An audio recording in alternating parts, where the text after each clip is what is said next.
சர்வம் கிருஷ்ணார்ப்பணம். பூதத்தாழ்வார் பாலாலயம் என்று எந்த திவ்ய தேசத்தை குறிப்பிடுகிறார்?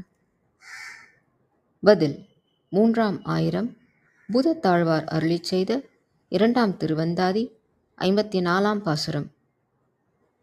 வெற்பு என்று இரும் சோலை வேங்கடம் என்று இவ்விரண்டும் நிற்பு என்று நீ மதிக்கும் நீர்மை போல் நிற்பு என்று உளம் கோயில் உள்ளம் வைத்து உள்ளினேன் வெள்ளத்து இளங்கோயில் கைவிடேல் என்று.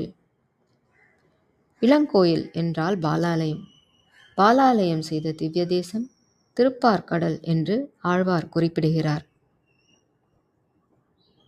தெற்கு திருமலையான திருமாலிருஞ்சோலையும் வடக்கு திருமலையான திருவேங்கடமலையையும் நாம் விரும்பி வாழும் இடம் என்று நீ நினைப்பது போல் என் இதயமான கோயிலும் நாம் விரும்பி வாழும் இடம் என்று நீ நினைத்து கொண்டு திருப்பார்கடலான பாலாலயத்தை இளங்கோயிலை நீ கைவிட வேண்டாம் என்று பிரார்த்திக்கிறேன்.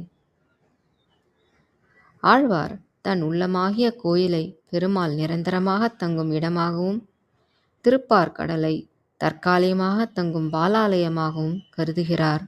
நன்றி. சர்வம் கிருஷ்ணார்ப்பணம்.